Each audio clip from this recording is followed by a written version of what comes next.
13e nuit des 1001 nuits. La bulle. Conscience et inconscience. Elle se sent flotter. Des lueurs mordorées parcourent son visage.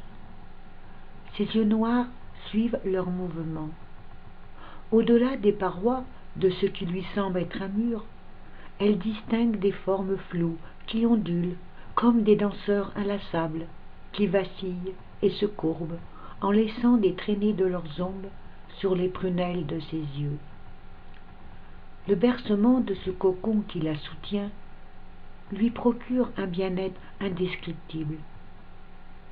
Suis-je morte, pense-t-elle? Est-ce cela la mort? Elle cherche sa conscience. Où se trouve-t-elle? Le silence est écrasant. Elle se souvient des sons et n'en détecte aucun. La bulle qui la porte n'apparaît pas encore distinctement dans son cerveau. Ses yeux n'en veulent point reconnaître une réalité. Elle dérive. Sa pensée, progressivement, additionne des images de la vie. Mais elle n'est reliée à aucune d'entre elles. Le mot « non » M-O-M, dans un brouillard cotonneux, s'accapare d'un bout de sa conscience. « Non » dit-elle à haute voix, ce qui la fit sursauter. Les sons existaient donc. Elle s'employa à répéter ce mot « non, non, non ». Il n'avait pas de signification pour elle. Elle se tut, et le silence s'écrasa à nouveau sur le mur transparent. Elle concentra le peu d'esprit vivant qui était le sien vers les ombres qui évoluaient de l'autre côté de la bulle. Elle se rappela le mot « souvenir », mais il n'avait aucun sens. Elle sentait qu'il lui fallait se raccrocher à ces formes sombres, sans identité, loin de sa prison qui, elle le sentait, représentait l'unique appel qu'elle recevrait de cette chose opaque, tapie quelque part au fond d'elle-même. C'était comme un jeu de devinettes, des devinettes sans question. Elle devait en inventer. Elle dirigea son regard vers les contours de son habitacle. Il présentait une forme sphérique, translucide, parcourue de légers frissons qui faisaient se mouvoir des myriades de couleurs pastel. Elle ne pouvait juger de l'épaisseur de ses parois, mais elle se sentait en sécurité. Sous elle, un matelas de plumes brillantes comme l'or la soutenait et lui cachait toutes les vues d'un monde dont elle ignorait pour l'instant l'existence. Seules ces formes noires et évanescentes au loin la séparaient du vide, du néant, du rien. La bulle, puisque c'en était une, mesure environ 2 mètres de diamètre. Tout à coup, le mot « fin » lui apparut comme une nécessité incontournable. Qu'est-ce que la fin? Rien dans sa bulle ne lui expliquait la signification. Son esprit, qui se réveillait progressivement, la poussait dans une direction incertaine. Elle sentait bien qu'elle devait se poser une question, mais ne possédait pas la définition de ce qu'était vraiment une question. De nouveau, sa pensée percuta un autre objet de sa conscience. Qui était-elle? Ou qu'était-elle? Elle se souvient du mot « non », et le mot « Zara » envahit son esprit. Les deux mots s'associèrent pour n'en former qu'un seul. La bulle continuait de dériver dans l'éther. Elle était donc Zara, qui veut dire fleur en arabe. Mais pourquoi restait-elle suspendue par un lien invisible qu'elle ne voyait pas, mais qui semblait la maintenir dans le vide par quelque corde mystérieuse? La bulle, jusqu'alors docile, se mit à vibrer, poussée par une force gigantesque, pareille à des vents violents et invisibles qui faisaient penser à une mer chatte secouant ses petits. Zara prenait conscience de cela. D'autres mots affluèrent, d'autres images. Les formes floues se métamorphosaient en cygnes noirs qui planaient doucement en faisant des cercles autour de la bulle. Au loin, d'autres cygnes, blancs et luisants dans un éclat de soleil, rejoignait les signes noirs. Elle voyait distinctement tous ces objets qui la cernaient. Alors Zara se souvient de son bien-aimé, Hulm, qui veut dire le rêve en arabe. Elle le vit. Son visage apparaissait de l'autre côté de la bulle. Il lui disait qu'il allait la rejoindre, qu'il était déjà avec elle. La bulle cessa ses vibrations et une musique emplit l'habitacle. Elle était accompagnée d'une voix d'ange, douce et mélodieuse. La chanson racontait l'histoire de deux amants qui se retrouvaient, deux amants qui s'aimaient tant que nul amour ne pouvait être égalé sur la terre. Zara sut ce qu'était la terre et ce qu'elle représentait pour elle. La séparation, le désir, l'appel, la douleur, l'incompréhension et le rêve qui ne pouvait se réaliser. Le visage de l'être aimé sembla traverser la bulle. Il devint fluide et translucide. Son corps nu et son regard aimant transpercèrent Zara. Elle constata avec quelques étonnements qu'elle était nue elle aussi. Mais elle n'éprouvait point de peur. Juste une constatation que sa pudeur rendait charmante. La bulle s'ouvrit et Hulm se glissa à l'intérieur. Ils ne comprirent qu'une seule chose. Les forces avaient enfin réussi à les réunir. Étaient-ils dans un rêve, leur rêve? Ils n'auraient su le dire. C'était un présent étrange qui se trouvait dans un espace-temps que seule la conscience pouvait reconnaître. Pourtant, leurs pensées, leurs voix, leurs yeux et leurs mains éprouvaient toutes les félicités convoitées depuis la nuit des temps. Ils étaient réels, ils n'en doutaient pas. Quand il se pencha vers elle, qu'elle posa ses mains sur sa poitrine, elle en ressent encore aujourd'hui toutes les saveurs exquises que ce contact lui avait procurées en sensations extraordinaires, dont aucune qualification terrienne n'était en mesure d'en extraire un adjectif suffisamment puissant pour les définir. Ils sont restés allongés l'un contre l'autre, et toutes les étoiles de la nuit sont entrées dans la bulle. Le temps s'est figé pour eux, unique amour qui leur est destiné.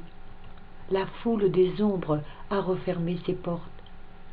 La lumière serait désormais leur refuge. La bulle avançait dans l'éther. Elle sera le berceau qui perçoit leurs gémissements et les mots d'amour qu'ils échangeront. Plus rien n'existait. Zara et Hulm, pour la première fois, s'uniraient, et il n'y aurait que les étoiles comme témoins de leur étreinte. Ils ne ressentaient point la faim, ni le froid. En symbiose avec l'univers, le corps de la bulle était devenu leur corps. Le temps n'avait aucune consistance pour eux, il n'existait plus. Le présent infini avait ouvert ses grilles, et ils voulaient d'abord goûter au bien-être de se retrouver l'un à côté de l'autre. Les traînées de poudre des constellations se déposaient sur leur corps.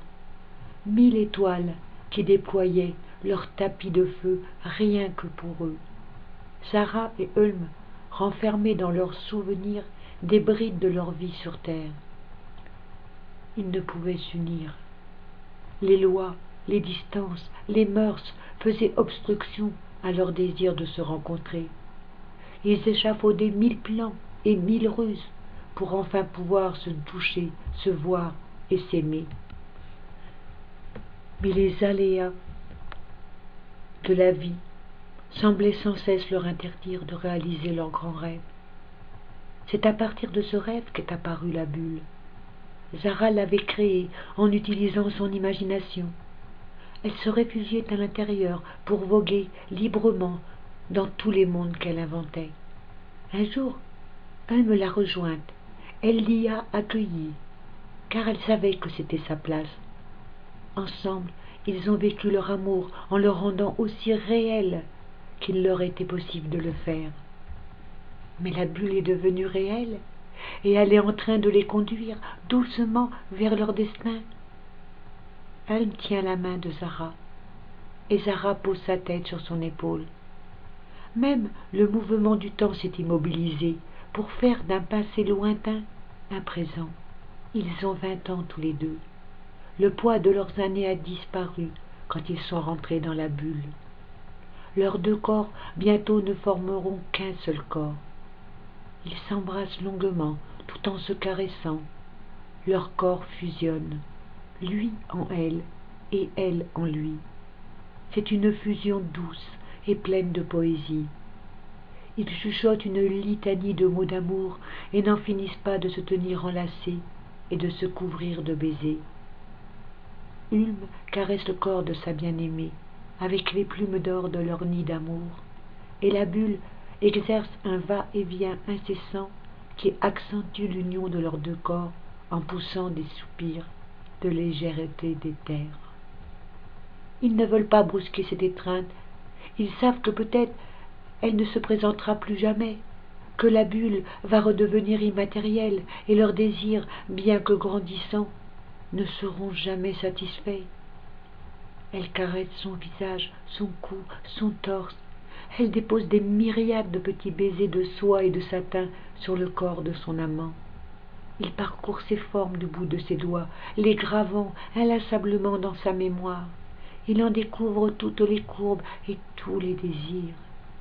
Ils veulent emporter dans le monde du réel cette insatiable faim l'un de l'autre. Une jambe pliée, avec son genou, Ulm écarte les jambes de Zara, jambes gardiennes de la rose qui se terre au creux de leur nez. Doucement, il se couche sur ce corps qu'il a tant de fois désiré. Il ne cesse de l'embrasser, de palper ces deux cônes doux qui sont ses seins. Son membre la pénètre, elle pousse son premier râle. Il va et vient avec toutes les douceurs du monde. Il ne veut pas qu'elle ait son plaisir trop vite, il la veut sienne, dans l'éternité et pour l'éternité. Zara absorbe son cercle jusqu'à ce qu'il ne fasse qu'un avec elle. Elle suit les mouvements de son amant en faisant onduler son corps.